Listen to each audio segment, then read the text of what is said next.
Hello everyone, कैसे हैं आप सभी लोग।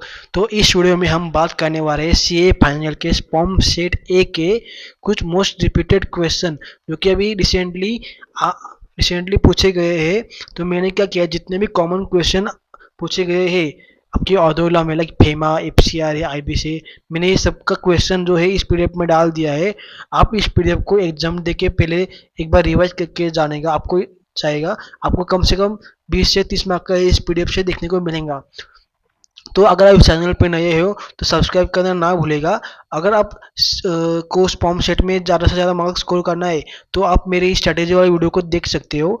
अगर आपने अब तक सेबी का रिवीजन नहीं किया है, लाइक आपने सेबी जो सबसे बड़ा चैप्टर है इस फॉर्म सेट ए में, अगर आपने अब तक सेबी का कुछ भी नहीं रीड किया है तो मैं आपको बोलूँगा कि आप इस मेरे चैनल पे एक वीडियो अपलोड है सेबी की, जो कि मैं 2 घंटे में पूरे सेबी के इंपॉर्टेंट कंसेप्ट प्लस मैंने उसके अंदर एग्जाम के जो है केस स्टडी भी डिस्कस की है, आप उसको भी यहाँ पे देख सकते हो। तो यहाँ पे आपको एग्जाम की जो है केस स्टडी मिल जाएंगे, आप उसको भी एक बार देख के जाओ।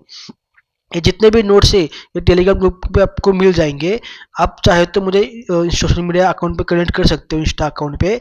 अगर आप चैनल पे नए हो तो सब्सक्राइब करना ना भूलेगा। अगर वीडियो अच्छी लगी तो लाइक करो और ज़्यादा से ज़्यादा ये वीडियो आपके दोस्तों के संग शेयर करो। उसके बाद आपको कोई भी आपको डाउट होगा तो आप कमेंट सेक्शन में आप मुझे पूछ सकते हो। तो मैं ज़्यादा टाइम वेस्ट नहीं करूँगा। देखो, अगर आप फेमा का कर रहे हो तो आपको फेमा में जो आपकी करंट अकाउंट ट्रांजैक्शन है आपको इसको देख के जाना है। लाइक करंट अकाउंट ट्रांजैक्शन में लाइक जो शेड्यूल, लाइक जो 3 शेड्यूल है, शेड्यूल 1, शेड्यूल 2 और जो आपका शेड्यूल 3 है, आपको इसको करके जाना है। जो शेड्यूल 1 है जो कि रिस्ट्रिक्ट करता है, जो कि पूरा प्रोहिबिटेड एक्टिविटीज के बारे में है। शेड्यूल 2 जो है प्रायर अपलोड के बारे में बोलता है। और शेड्यूल 3 जो है इसमें जो है पर्सन का है और एक ऑर्डर देन पर्सन का है। तो आपको इसको अच्छे से देख के जाना है। पर्सन में जो है आपके एलएल स्कीम के बारे में बात कर रहा है, जो कि आपका यूएसडी 2.5 लाख तक का है। तो आपको देख के जाना है। प्रोहिबिट में आपके लॉटरी का हो गया, रेमिटेंस का आ गया, रेसिंग का, टिकट का, ये आपका कमीशन का है, डिविडेंड का है, कॉल बैक सर्विस की, आपको देख के जाना है। उसके बाद जो आपका शेड्यूल 2 है इसके ऊपर भी एमसीक्यू बनता है। लाइक ये आपको जो एडवर्टाइजमेंट में आपको इसको देख के जाना है, इसके ऊपर एमसीक्यू हमेशा आता है एग्जाम में। लाइक आप किस में कर सकते हो, लाइक अगर आपने प्रमोशन करे हो टूरिज्म का, फॉरेन इन्वेस्टमेंट का, बिडिंग का, इंटरनेशनल बिडिंग का, तो आप यूएसडी 10,000 तक कर सकते हो। तो इसमें आपको ये जो डिपार्टमेंट दिए है इस इन सब का आपको आपको लगेगा। इस पीडीएफ को आप अच्छे से रीड करना, इसके ऊपर क्वेश्चन बनता ही बनता है। देखो, इसके ऊपर मेरे ऊपर क्वेश्चन आया था, remittance of hiring charges, transport number, TV channel और इंटरनेट सर्विस प्रोवाइडर। तो आपको जो है इंफॉर्मेशन और ब्रॉडकास्टिंग डिपार्टमेंट कम्युनिकेशन का आपको लेना पड़ेगा। उसके बाद देखो, ये जो है इसके ऊपर भी आता है, इसके ऊपर ये सबसे इम्पोर्टेंट है। लाइक जो भी आपका मनी और स्पॉन्सरशिप होगा स्पोर्ट्स एक्टिविटी के बारे में, जो कि अब्रॉड से आता है, like person other than international national body, और उसका अमाउंट अगर 1 लाख यूएसडी से ज़्यादा है तो आपको जो है एचआर डेवलपमेंट का अप्रूवल लेना पड़ेगा।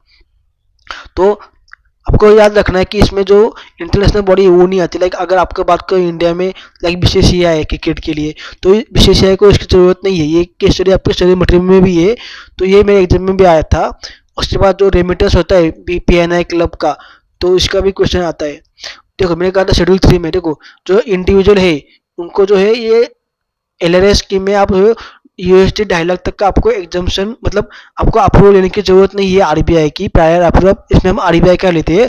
और इसमें जो है इसमें हम सेंट्रल गवर्नमेंट का अप्रूवल लेते हैं, प्रायर अप्रूवल सेंट्रल गवर्नमेंट।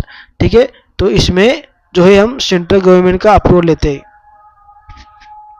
उसके बाद अगर हम बात करें तो देखो, तो आपको इन जो आप एक्टिव लिख रहे हैं, private visit to country, any country, सिर्फ नेपाल भूटान में नहीं है, गिफ्ट डोनेशन है, गोइंग अब्रॉड, एम्प्लॉयमेंट, इमिग्रेशन हो गया, क्लोज रिलेटिव का है वो, तो आपको इसको याद रखना है। उसके बाद जो आपका ऑर्गेनाइज पर्सन का है, लाइक इसमें सबसे पहले डोनेशन की बात करें, डोनेशन हो गया, कमीशन हो गया, उसके बाद आपका रेमिटेंस हो गया, कंसल्टेंसी सर्विसेज के बारे में।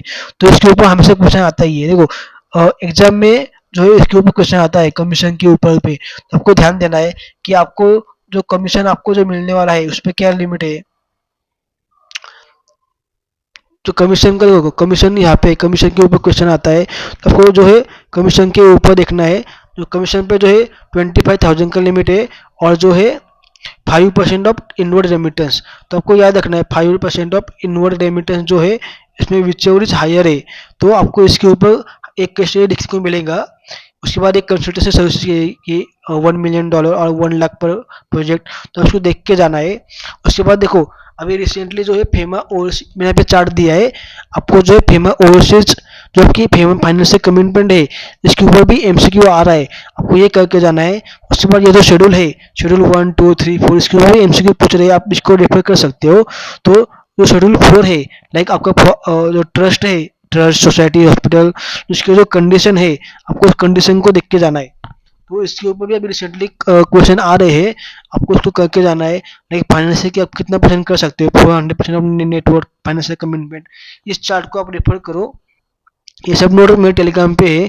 लाइक ओ शेप डेट के ऊपर जो है गारंटी के ऊपर क्वेश्चन आ रहे हैं, तो आपको ये कंसेप्ट अच्छे से देख के जाना है। मैंने यहाँ पे स्टडी मटेरियल के कुछ कंसेप्ट यहाँ पे रखे हैं। लाइक जो यहाँ पे देखो, यहाँ पे एलआरएस स्कीम के बारे में ये क्वेश्चन जो है मेरे एग्जाम में आया था, एलआरएस स्कीम के बारे में। ये ऐसे ही था, सिर्फ थोड़ा सा इसके अंदर नाम चेंज थे। तो आपको इस ये छोटे मोटे का क्वेश्चन आपको देख के जाना है। देखो ये क्वेश्चन आता है। उसके बाद देखो ये कमीशन का क्वेश्चन आया था, ये एलआरएस का आपको जो स्कीम है इसके ऊपर क्वेश्चन है, कमीशन का क्वेश्चन है। इसमें इसमें जो इसको आपको लेने की जरूरत नहीं पड़ती, लिमिट है। उसके बाद जो कमीशन है, देखो ये इसमें कमीशन जो बात कर रहा है वो 6 लाख का 7% कमीशन बोल रहा है, 7% कमीशन। तो इसका 42,000 आता है, तो मतलब आपको 25,000 और 42,000। तो उसकी बात करें तो आपको 42,000 सबसे हाईएस्ट है, तो आपको एंटायर पे लेना है। तो इसका मतलब obtain permission of entire commission, मतलब इसका आंसर डी है। तो उसके बाद देखो ये एक मेरे एग्जाम में आया था ये वाला, कि जो एक फिल्म स्टार है उसको जो है अपने परफॉर्म करना है न्यूयॉर्क में, तो उसको जो है मिनिस्ट्री ऑफ ह्यूमन रिसोर्स है डिपार्टमेंट में उसका अप्रूवल लगेगा। तो ये आपको बात याद रखना है। उसके बाद देखो हार्ट सर्जरी करने का जाना है आर यूएसए में, यूनाइटेड किंगडम में। तो ये नहीं क्या 2.5 लाख तक कर सकता है यूएसडी, 2.5 लाख तक। उसके बाद ये मैंने यहाँ पे डेफिनेशन दिया है, इसको एक बार रीड करो। देखो ये जो है external commission borrowing from startup, इसके ऊपर भी रिसेंटली क्वेश्चन पूछे गए कि इसका मैच्योरिटी कितना है, इसका 3 साल का मैच्योरिटी है। उसके बाद ये कितना अमाउंट तक ले सकता है, देखो ये जो है 3 मिलियन USD तक ले सकता है, जो कि एक फाइनेंशियल ईयर के तक होगा, इक्विवेलेंट पर फाइनेंशियल ईयर। तो इसके ऊपर भी एमसीक्यू पूछे जा रहे हैं। उसके बाद मैंने यहाँ पे कुछ केस स्टडी दी है, आप इसको रीड कर सकते हो, और एग्जाम देने के पहले इसको रीड करो, आपको भी इस तरीके के केस स्टडी आ जाएंगे। उसके बाद जो एफसीआरए में सबसे ज़्यादा पॉइंट पूछे जा रहे हैं वो ये है कि आपके सर्टिफिकेट ऑफ रजिस्ट्रेशन के ऊपर।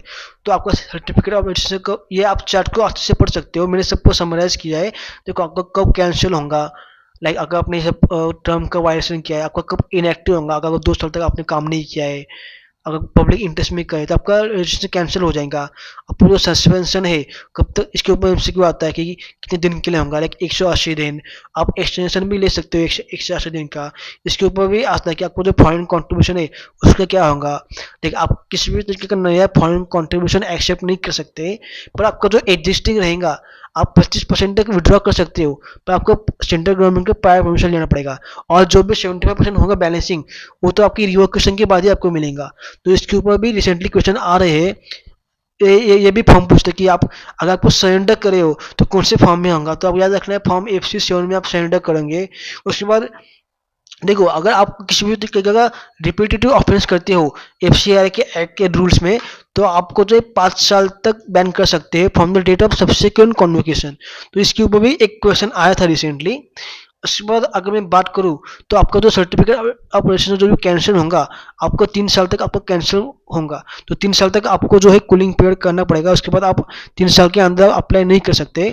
उसके बाद यहाँ पे मैंने एफसीआई की फॉर्म दिया है, लाइक FCI2 जो होता है ये हॉस्पिटल TLD के होता है प्रायर परमिशन। लाइक FCRA4 जो आपके एनुअल रिटर्न के बारे में बात करता है, FCRA7 surrender of certificate of registration. तो ये फॉर्म आपको एक बार अच्छे से देख के जाना है, इसके ऊपर भी एक MCQ रिसेंटली पूछे जा रहे हैं। उसके बाद मैं बात करूँ तो जो भी आपका एडमिनिस्ट्रेटिव खर्चा रहता है NGO का, तो आप अगर भी तो आप सिर्फ 20% तक ही स्पेंड कर सकते हो आपके फॉरेन कंट्रीब्यूशन का। पर अगर आपको 20% से ज़्यादा करना है तो आपको सेंट्रल गवर्नमेंट का अप्रूवल लेना पड़ेगा। उसके बाद इसमें मैंने कुछ रिसेंट जो है FCRA के जो जितने भी केस स्टडी यहाँ पे मेंशन किए, आप इसको रीड कर सकते हो। तो इस जितने भी नोट ये केस स्टडी है ये मेरे टेलीग्राम चैनल पे अवेलेबल है, आप वहाँ से डाउनलोड कर सकते हो। उसके बाद मैं बात करूँ, ये केस स्टडी को एक बार आप रीड कर लेंगे। देखो इसके बाद जो आपका आईबीएससी में है, तो आपको आईबीएससी में आपको ये चार्ट अच्छे से याद रखना है। इसके ऊपर आपको कोई क्वेश्चन आएंगे कि कौन किसका क्या अप्रूव करता है, कौन किसको अपॉइंटमेंट करता है। लाइक जो कॉर्पोरेट डेट है उसने डिफॉल्ट किया है तो वो एजुकेटिंग अथॉरिटी को जाता है। उसके बाद जो है आईआरपी अपॉइंट होता है। उसके बाद जो है आईआरपी जो है कमिटी ऑफ क्रेडिटर को अपॉइंट करती है। उसके बाद जो कमिटी ऑफ क्रेडिटर है जो रिजोल्यूशन प्रोपोजल को अपॉइंट करता है। उसके बाद रिजोल्यूशन प्रोपोजल जो अपनी इन्फॉर्मेशन मेमोरेंडम प्रिपेयर करता है। उसके बाद जो invitation of expression of interest का बात आती है।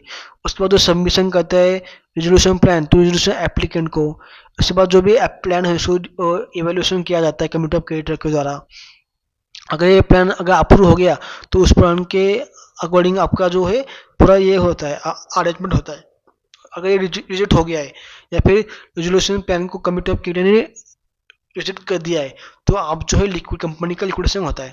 तो ये चार्ट को आपको आस्ते से करके जाना है, ये आपको एग्जाम बोर्ड में बहुत इंपॉर्टेंट है। इसके ऊपर भी 2 मार्क का एमसीक्यू आता है कि कौन कब क्या अप्रूव करेगा, किसको क्या करेगा। उसके बाद इसके ऊपर एक क्वेश्चन आता है कि अगर मान लेते हैं कि जो आपकी फाइनेंशियल कमिटी ऑफ क्रेडिटर है, लाइक अगर इसमें मान लेते हैं कि किसी भी कि इसमें जो है फाइनेंशियल क्रेडिटर नहीं है, committee shall be form like finance. अगर इसमें अगर आपकी कंपनी की कमिटी ऑफ क्रेडिटर में अगर financial creditor he doesn't exist तो आपको क्या करना चाहिए। तो देखो आपको जितने भी 18 लार्जेस्ट ऑपरेशनल क्रेडिटर को लेना पड़ेगा, एक वर्कमैन का होगा और एक रिप्रेजेंटेटिव एम्प्लॉय का। अगर ऑपरेशनल क्रेडिटर 18 से कम है तो जितने भी ऑपरेशनल क्रेडिटर होंगे वो आपकी कमिटी ऑफ क्रेडिटर का भाग बन जाएंगे। आप इसको रीड कर सकते हो। देखो इसके बाद जो आपका ऑपरेशनल क्रेडिटर है इसके ऊपर रिसेंटली क्वेश्चन पूछे गए हैं कि इसका डेज क्या है। लाइक जो भी डिमांड नोटिस होता है वो आप जो है 10 दिन के लिए उसको रिप्लाई देखो, पीरियड ऑफ इसको 10 दिन का मिलता है। उसके बाद यहाँ पे क्या कोई डिस्प्यूट रहेगा, payment of unpaid operational debt है कितना, वो क्या क्या वो जो इसको कॉपी देगा, अपना जो लेजर बोलते हैं वो देगा, तो आप इसको पढ़ सकते हो। उसके बाद जो आपका फास्टैग कॉर्पोरेट इंश्योरेंस है इसके ऊपर भी रिसेंटली क्वेश्चन पूछे गए कि उसके यहाँ पे जो है 90 डेज का रहता है और 45 डेज का एक्सटेंशन मिलता है। उसके बाद देखो ये जितने भी परसेंटेज है आपको इसको अच्छे से करके जाना है। इसमें देखो अगर आपको विड्रॉ करना होगा CIP तो आपको 90% का अप्रूवल आएगा। उसके बाद जो कोरम के लिए है 33% का चाहिए और जो भी डिसीजन होगा वो 51% से लिया जाएगा और बाकी सबके लिए 66% है। तो इसको भी आपको एक बार अच्छे से रेफर करना है। उसके बाद रिसेंटली जो है मॉनिटरिंग के ऊपर जो है MCQ पूछे गए कि मॉनिटरिंग की हम अब क्या कर सकते हैं क्या नहीं कर सकते। अगर मैं मॉनिटरिंग की बात करें तो लाइक आपको कुछ कुछ परमिशनबल है। लाइक आपका जो भी लाइसेंस परमिट रजिस्ट्रेशन फी है आप ये कर सकते हो, सिर्फ आप में उसका डिफर नहीं करना चाहिए। उसके बाद आप जो है इसेंशियल सप्लाई आप गुड्स और सप्लाई कर सकते हो, इसमें आपको कुछ भी मतलब इसमें प्रोहिबिशन नहीं है। उसके बाद अगर बात करें तो जो भी अगर आपको किसी भी तरीके की नहीं गुड्स और सर्विस चाहिए किसी भी अगर आपका जो IRP और RP ऐसा अलाउ कर सकता है आपको किसी भी सर्विसेज के लिए, सिर्फ आपने उसका जो है डिफॉल्ट नहीं करना चाहिए, debt not paid any dues. मतलब अगर उन्होंने डिफॉल्ट नहीं किया होगा तो इसको भी एक बार पढ़ सकते हो, ये कंसेप्ट के इसके ऊपर भी MCQ पूछे जा रहे हैं। देखो इसके बाद मैंने क्या किया है IBC की जो टाइम लिमिट है मैंने सब यहाँ पे लिख दिया है। आपको सिर्फ टाइम लिमिट को अच्छे से एक बार रीड करके जाओ। इसके ऊपर भी आपको जो है 2 से 4 मार्क का आपको जो है MCQ आने वाला है, तो इसको अच्छे से करके जाना, इसके ऊपर आपको MCQ मिलेगा। उसके बाद मैंने क्या किया IBC की जितने भी इम्पोर्टेंट केस स्टडी है मैंने सब यहाँ पे लिख दिया है। जो भी आपके के case study base case study है वो प्लस आपके जो BOS ऐप के ऊपर है मैंने उसकी यहाँ पे डाला है। तो आपको केस स्टडी रीड करना है और सभी आंसर जो है आपको यहाँ पे मार्क मिलेंगे, आपको ये करके जाना है। अगर आपने ये करके भी गए तो भी आपको मैं गारंटी देता हूँ आपको यहाँ से 10 से 12 मार्क तो आराम से आ ही जाएंगे। तो मैंने यहाँ पे लगभग 5 से 6 इंपॉर्टेंट केस स्टडी डिस्कस किए, आपको ये सभी जो है आपको ये मेरे टेलीग्राम चैनल पे मिल जाएंगे। आप टेलीग्राम चैनल पे जाके जो है ये नोट्स ले सकते हो। उसके बाद अगर आपने सेबी प्रिपेयर नहीं किया है तो आप मेरी सेबी की वीडियो देखिए, सेबी का मैंने अच्छे से तरीके से रिवाइज किया है, इंपॉर्टेंट केस स्टडी भी डिस्कस किया है, आपको सभी यहाँ पे मिल जाएगा। आई होप कि आपको ये वीडियो बहुत इंफॉर्मेशन लगी होंगी। प्लीज़ ये वीडियो आपके दोस्तों के संग जरूर शेयर करना जिनके भी रिसेंटली स्पॉम एग्जाम है। ये आपको 30 मार्क का इसके अंदर नई 30 मार्क का कवरेज है। और इसके बाद अगर आपने जो है मेरा सेबी का लेक्चर देख लिया तो आपका जो है ऑडियो लॉग में आपको जो है 50 मार्क का कवरेज हो जाएगा। तो आप ये दोनों वीडियो जरूर देखिएगा और अपने दोस्तों के संग जरूर शेयर कीजिए और चैनल को सब्सक्राइब करना ना भूलिए for latest video. Thank you everyone.